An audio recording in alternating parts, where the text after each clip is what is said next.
Welcome to this discussion on problem number 51, the classic n-queens problem. We'll explore how to place n-queens on an n-axis in chessboard such that no two queens threaten each other. By the end of this session, you'll have a solid understanding of the problem and potential approaches to solve it. Let's dive in. The n-queens problem is a classic algorithmic challenge that involves placing n-queens on an n-axis in chessboard. The primary goal is to ensure that no two queens threaten each other. To achieve this, we must satisfy three important conditions: no two queens can share the same row, the same column, or any diagonal. The task is to find all unique configurations of the chessboard where these rules are followed and return them in any order. Each solution is represented as a list of strings, where each string corresponds to a row of the chessboard. In these strings, the character Q marks the position of a queen, while dot represents an empty space. The input is a single integer, n, which defines both the size of the chessboard and the number of queens to place. The output is a list of all valid solutions, where each solution is itself a list of strings representing one valid configuration of the board. The constraints specify that n can range from 1 to 9, so the chessboard size and the number of queens will always fall within this range. Let's look at some examples to better understand the problem. In the first example, n is 4. This means we have a 4x4 chessboard and need to place 4 queens. The output shows two valid solutions. In solution 1, the queens are positioned so that no two threaten each other. The first queen is in the second column of the first row, the second queen is in the fourth column of the second row, the third queen is in the first column of the third row, and the fourth queen is in the third column of the last row. Similarly, solution 2 provides another valid arrangement. Notice that in both solutions, all the rules are followed: no two queens share a row, column, or diagonal. Each solution is represented as a list of strings, where each string visually depicts the placement of queens on the board. To delve deeper into the first example, let's examine solution 1 in detail. On a 4x4 chessboard, the queen in the first row is placed in column 2, represented by .q. In the second row, the queen is placed in column 4, which is shown as q. The third row places the queen in column 1, represented by q, and finally, the fourth row places the queen in column 3, shown as q. This configuration ensures no two queens are in the same row, column, or diagonal. Now consider the second example where n equals 1. Here, the board is simply a 1x1 grid, and there is only one cell available. The only valid solution is to place the queen in that single cell, which is represented as q. This straightforward case highlights how the problem scales with the size of the chessboard. Now let's consider another scenario, where n equals 2. In this case, we have a 2x2 chessboard and need to place 2 queens. However, it is impossible to place 2 queens on this board without violating the rules. Any placement would result in queens either sharing a row, a column, or a diagonal. Therefore, the output is an empty list, as there are no valid solutions. This illustrates that for certain smaller values of n, such as 2 or 3, it is not feasible to solve the problem. These edge cases are important to handle correctly to ensure the solution is robust and comprehensive. To summarize, the n-queens problem has constraints where n ranges from 1 to 9. The number of valid solutions grows exponentially as n increases, so efficient algorithms are essential for larger values like n equals 9.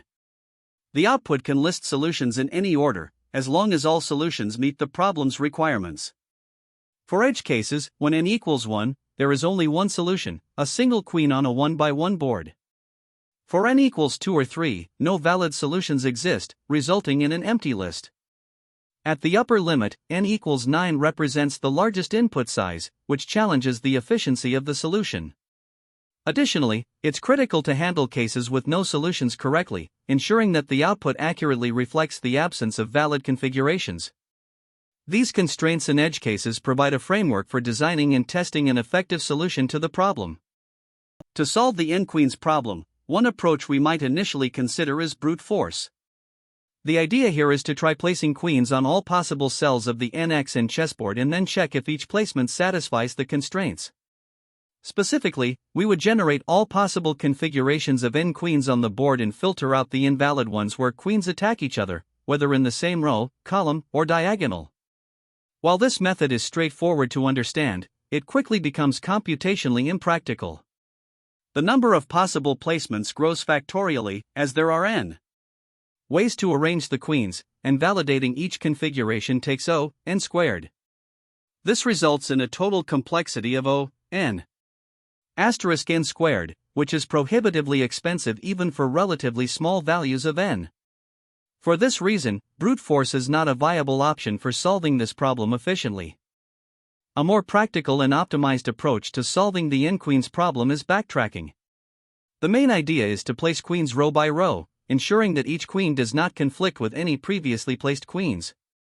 If placing a queen leads to a dead end, we backtrack by removing the queen and trying the next valid position. To implement this, we use a helper function to recursively explore placements while maintaining constraints through auxiliary structures such as sets. These sets keep track of which columns, diagonals, and anti-diagonals are already occupied. Using these sets allows us to quickly check if a position is valid. If all n queens are successfully placed, we record the solution, and if no valid placement exists for a row, we backtrack and try other possibilities. Key observations here are that each row contains exactly one queen, so we only need to focus on valid column and diagonal placements. Diagonal conflicts can be identified using the formulas row call for primary diagonals and row plus call for secondary diagonals. While the time complexity of exploring permutations is still n, pruning invalid branches significantly reduces the search space. This approach is efficient, scalable for reasonable n, and aligns well with the recursive structure of the problem, making it a preferred choice. Now, we can further optimize the backtracking approach using bit masking to reduce memory usage. Instead of using sets to track constraints, we represent columns, diagonals, and anti-diagonals as integers, where bits indicate whether a position is under attack. This allows us to use logical operations like AND, OR, and XOR for quick updates. The time complexity of this optimized approach remains the same as standard backtracking, but it is more space efficient since we avoid the overhead of maintaining separate data structures. However, this optimization comes with its own trade-offs. While it uses less memory, bit masking can be less intuitive and harder to debug, especially for those new to the concept. Ultimately, the chosen strategy balances simplicity and efficiency. Backtracking with sets offers a clear and elegant way to explore the problem space while effectively pruning invalid paths. It is easy to understand, maintain, and implement, making it sufficient for the constraints of the problem. Although bit masking provides additional space efficiency, it introduces unnecessary complexity unless n is very large. Overall, backtracking with sets strikes the right balance, handling the problem constraints gracefully without overcomplicating the implementation. To solve the n-queens problem using a brute force method, we start by understanding the input and the configuration generation process. The input is an integer, n, which specifies both the size of the chessboard, nxn, and the number of queens to place. The first key step is generating all possible placements of n queens. Since two queens cannot occupy the same row or column, we generate permutations of column indices for rows 0 through n1. Each permutation represents a potential arrangement of the queens. For instance, if n equals 4, a permutation like 1, 3, 0, 2 means the queens are placed as follows: in row 0, column 1, row 1, column 3, row 2, column 0, and row 3, column 2. This ensures that no two queens share the same row or column, which simplifies the problem to checking for diagonal conflicts. Once we have generated all permutations, the next step is validation. Here, we need to ensure that no two queens attack each other diagonally. This diagonal condition can be checked using the formula: the absolute difference between two column indices equals the absolute difference between their corresponding row indices. For example, if the queens are in positions I, perm, I, and j, perm, j, then the configuration is invalid if abs, perm, I, perm, j equals abs, I, j. To implement this, we use nested loops to compare every queen with every other queen in the permutation. If any pair meets the diagonal condition, the configuration is discarded. Otherwise, valid configurations are stored in a list. Finally, we return this list of all valid configurations as the output, representing the solutions to the n-queens problem. This brute force approach has some key insights. First, by leveraging permutations, we reduce the search space from n to the power of n, which considers all possible placements on the board, to n. Permutations of column indices. This is because each queen is guaranteed to occupy a unique row and column. Second, the diagonal check using the simple formula avoids the need for explicitly marking cells on the board, making the validation step efficient. However, the approach is still computationally expensive. Generating permutations has a complexity of O(n), and validating each configuration involves O(n squared) comparisons, leading to an overall complexity of O(n)(n squared).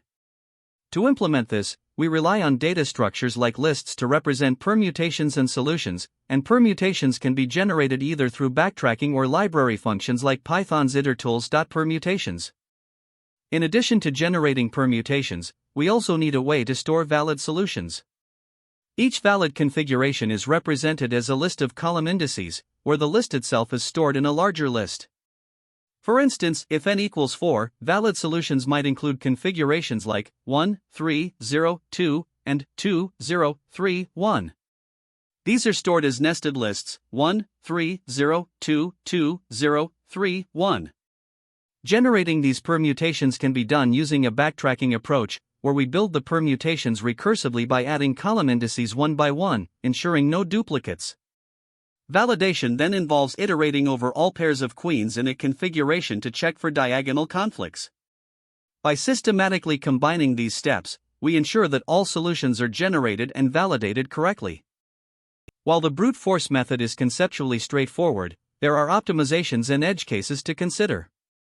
One optimization is pruning invalid configurations early during the permutation generation process. For example, if a partial permutation already leads to a diagonal conflict, we can skip further exploration of that branch. Regarding edge cases, when n equals 1, there is only one cell on the board, so the solution is trivial. 0, if n equals 0, there are no queens to place, so the solution is an empty list. For negative values of n, the input is invalid and should be handled with appropriate error messages. Finally, the complexity of this approach remains O(n) squared, driven by the factorial growth of permutations and the quadratic validation step. Space complexity is similarly O(n), as we need to store permutations and valid solutions. These considerations highlight both the strengths and limitations of the brute force approach. Here, we define the core structure of our solution using a class called solution. Inside it, we have the main method solveNQueens, which takes an integer n representing the size of the chessboard and the number of queens to place. Within this method, we first define a helper function called is_valid. This function checks if placing a queen at a specific position is valid by ensuring no other queens threaten it. To do this, we check three critical areas: the column, the upper left diagonal, and the upper right diagonal. If any of these areas already contain a queen, the position is invalid. The function uses loops to traverse upwards from the current position, ensuring no conflicts along these paths. If all checks pass, the position is deemed valid, and the function returns true. Otherwise, it returns false to indicate a conflict. Next, we define another helper function called solve, which handles the recursive backtracking logic. This function takes the current row as an argument. If we've successfully placed queens in all rows, we convert the board into the required solution format and add it to the results list. Otherwise, we iterate through each column in the current row. For each column, we use the is_valid function to check if placing a queen there is safe. If it's valid, we place the queen by setting the corresponding cell to Q and then recursively call solve for the next row. After exploring that path, we backtrack by removing the queen and resetting the cell to dot. Finally, we initialize the chessboard as a 2D array filled with dots and create an empty results list to store the solutions. The process starts by calling solve with the first row, and once all valid configurations are found, we return the results list. Here, we begin the Java implementation of the nQueens problem. The solveNQueens method takes an integer n, representing the size of the chessboard, and returns a list of all valid board configurations.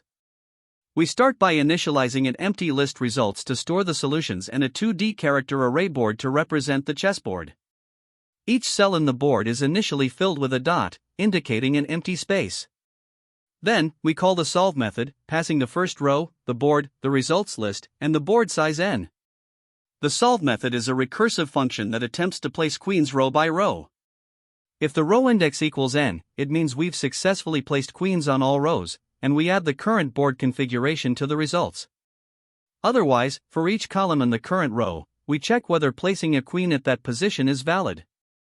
If it's valid, we place the queen, move to the next row by calling solve recursively, and then backtrack by removing the queen to explore other configurations. To determine whether placing a queen at a specific position is valid, we use the isValid method. This method performs 3 checks. First, it ensures there are no queens in the same column by iterating through all rows above the current one. If it finds a queen in the column, it returns false. Next, it checks the upper left diagonal by iterating diagonally upwards to the left. If a queen is found on this diagonal, the position is invalid. Finally, it checks the upper right diagonal by iterating diagonally upwards to the right. Again, encountering a queen here means the position is invalid. If none of these checks fail, the method returns true, indicating that it's safe to place a queen at the given position. Additionally, we have the construct board helper method, which converts the current state of the board into a list of strings.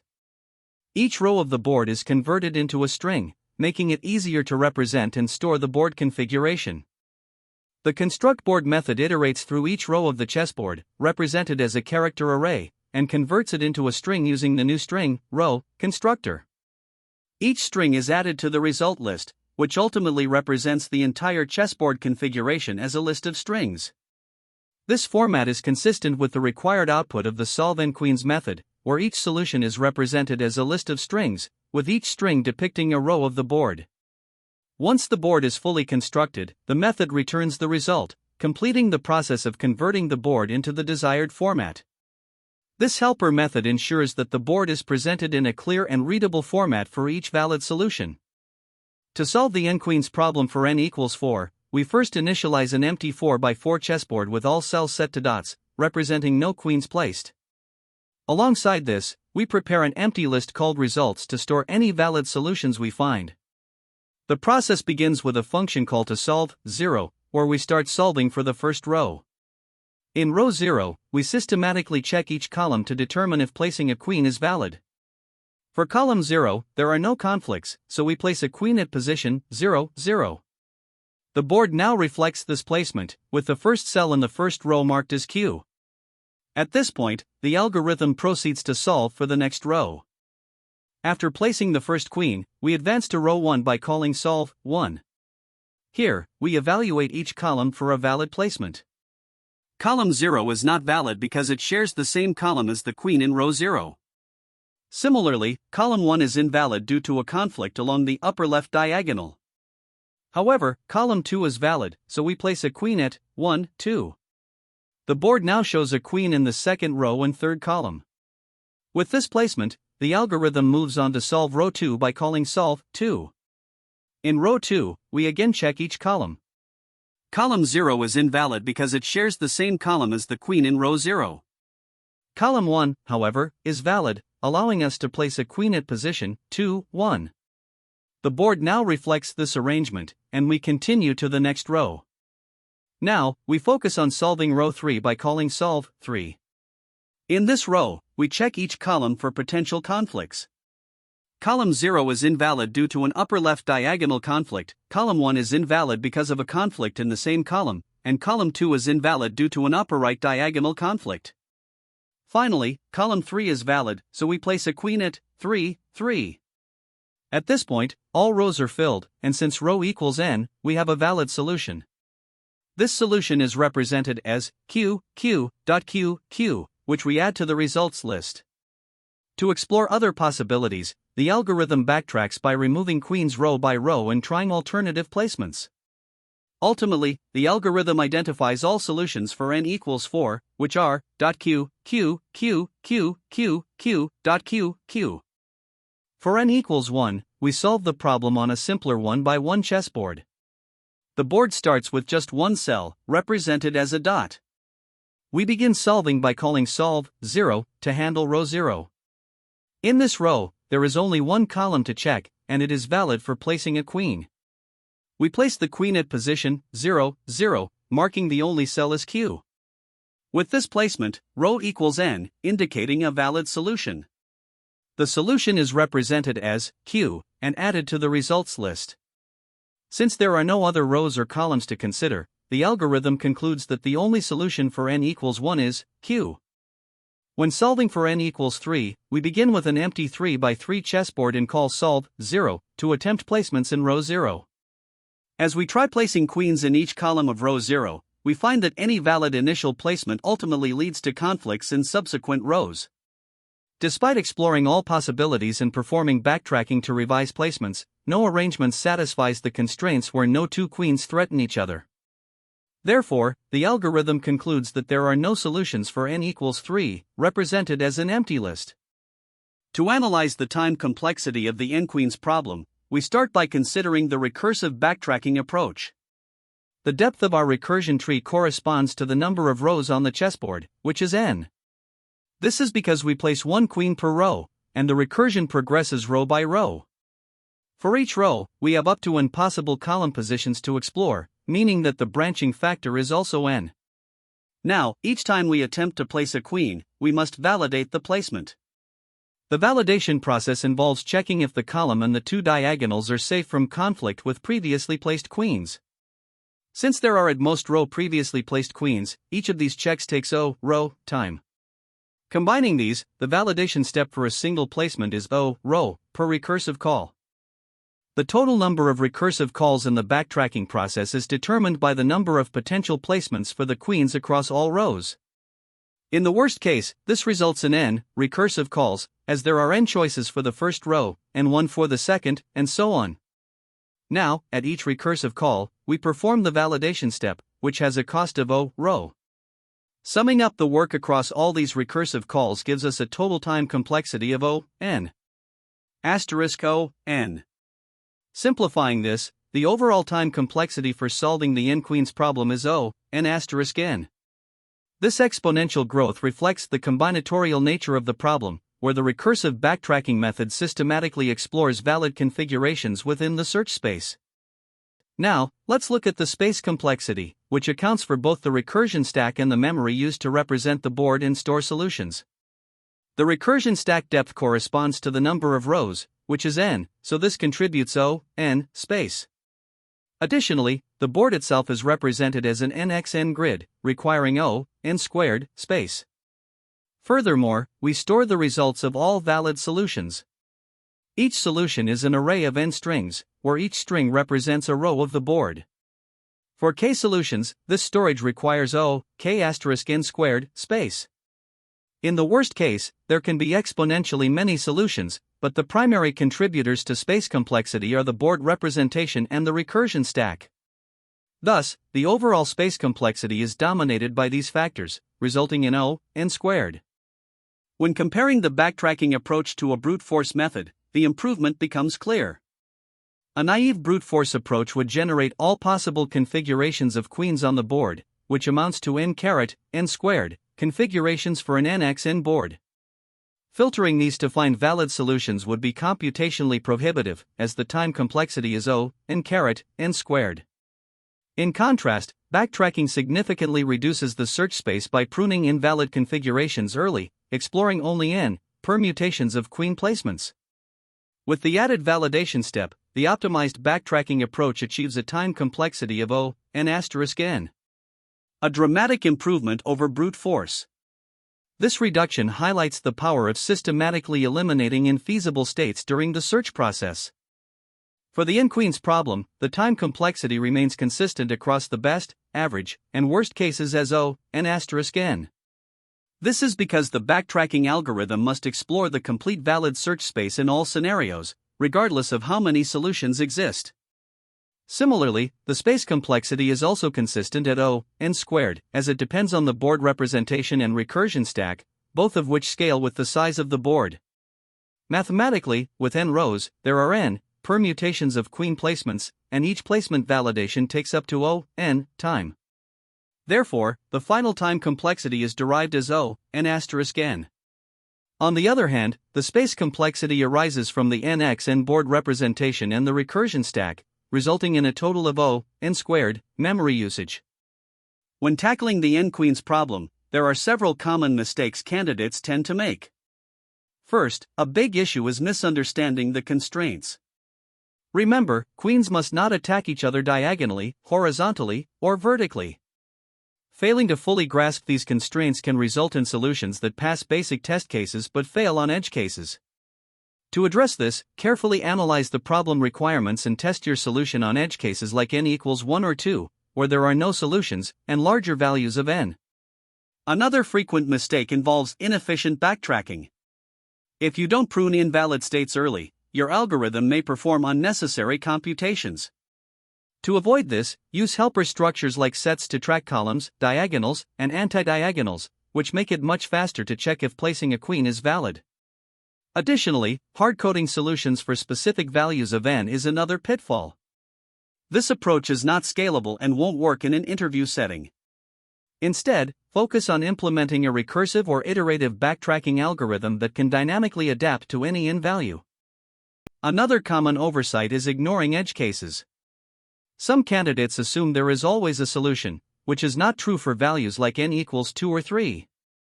It's crucial to handle these scenarios explicitly in your code. Next, miscalculating diagonal indices is a frequent source of error. For correct placement checks, use the formulas row minus column for one diagonal and row plus column for the other. Now, in an interview, you'll want to demonstrate certain key insights. First, identify the problem as a backtracking one early on. This shows strong pattern recognition skills. Then, discuss how you optimize the search space, for example, by using sets to track attacked rows, columns, and diagonals, which highlights your focus on efficiency. Be sure to clearly explain the recursive flow of your algorithm, including how base cases are handled and how the solution backtracks. Finally, be prepared to discuss time complexity.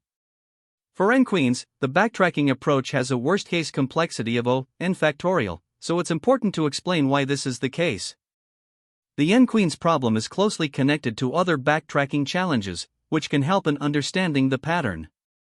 For example, n-queens 2, which is LeetCode problem number 52, focuses on finding the number of distinct solutions rather than listing them. Similarly, the Sudoku solver, problem number 37, involves filling a grid while obeying constraints, showcasing another classic application of backtracking. Combination sum, problem number 39, and word search, problem number 79, are additional examples where backtracking is used under different constraints. Now, while the standard backtracking approach is intuitive and widely used for n-queens, there are alternative methods worth considering. Standard backtracking involves recursively placing queens row by row and pruning invalid branches early, making it straightforward to implement. However, it can become slow for large n due to its factorial time complexity. An optimized variation uses bit masking to represent columns and diagonals, reducing space usage and improving efficiency. While this method is faster for larger n, it comes with added implementation complexity, which you should weigh carefully. For even larger values of n, heuristic-based approaches like genetic algorithms can be explored. These methods fall under the category of heuristic search and are particularly useful for approximate solutions in practical scenarios where exact solutions may not be feasible due to time constraints. While these techniques are not guaranteed to find optimal solutions, they can efficiently handle very large instances of the problem, where standard backtracking becomes computationally infeasible. It's important to understand the trade-offs here. Heuristic methods prioritize speed and scalability but sacrifice certainty in finding the best solution. For competitive programming and interviews, you'll likely stick with backtracking or its optimizations. However, in real-world applications with large problem sizes, heuristic approaches might be a practical alternative to consider. Great job! To summarize, we explored the n-queens problem using backtracking to efficiently solve this combinatorial challenge. Key takeaways include the importance of pruning and how backtracking applies to constraint satisfaction problems. Thanks for tuning in, and don't forget to like, share, and subscribe for more problem-solving insights. See you next time. That's the end of this tutorial. I hope you found this explanation helpful for understanding the solution to this LeetCode problem. If you enjoyed this content, please consider subscribing to the channel for more coding tutorials and solutions. Feel free to leave a like if this video helped you, and don't hesitate to comment with any questions you might have. Thanks for watching, and happy coding!